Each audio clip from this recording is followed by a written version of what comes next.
Hi friends, இன்றைக்கி சூப்பரான ஒரு வெஜ் புலாவ் தான் பார்க்க போகிறோம். வாங்க எப்படி செய்யணும்னு பார்க்கலாம்.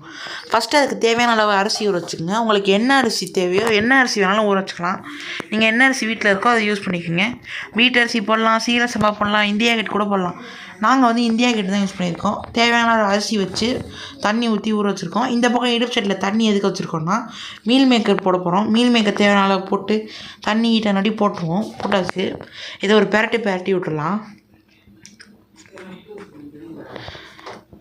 இது நிறைய என்னெல்லாம் காய் இருக்கு போட்டு செய்யலாங்க, சூப்பராக இருக்கும். இதுக்கு தேவையான இது வந்து சீரகம், கிராம்பு, முந்திரி, அப்புறம் பட்டை, ஏலக்காய்லாம் வச்சுருக்கோம். இந்த பக்கம் பார்த்திங்கன்னா கேரட்டு, பட்டாணி, பூண்டு, பச்சை மிளகா, வெங்காயம், தக்காளியெல்லாம் வெட்டி வச்சுருக்கோம்.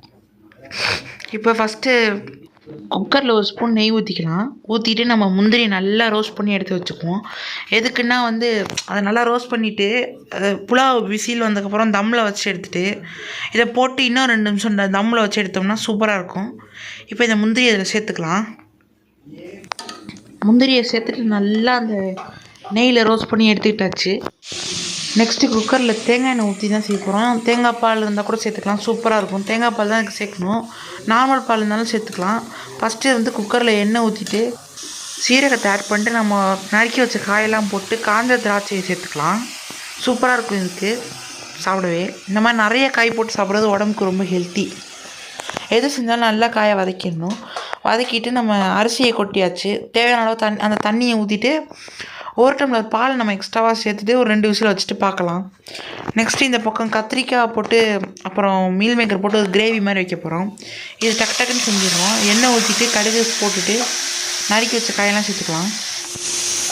இந்த பக்கம் குக்கர்லேருந்து விசில் வந்துடுச்சு. அப்புறம் வந்து இதுக்கு மஞ்சத்தூள், மிளகாத்தூள்லாம் போட்டு உப்பெல்லாம் போட்டாச்சு. தண்ணியும் ஊற்றியாச்சு. அது நல்லா கிரேவி பாத்திரம் வந்தோட்டி இறக்கிடலாம். இந்த பக்கம் நம்ம புலாவும் ரெடி ஆகிடுச்சு. சூப்பராக இருக்குது பாருங்கள் பார்க்கவே. மேலே முந்திரியை போட்டு ஒரு 2 பிரட்டிட்டு பிளேட்டிங் பண்ணிடலாம். பாருங்களேன், சூப்பராக இருக்குது. இப்போ பிளேட்டிங் பண்ணியாச்சு. பார்க்கவே டெம்ட் ஆகுது. இதை நீங்களும் உங்கள் வீட்டில் மறக்காமல் ட்ரை பண்ணி பாருங்கள்.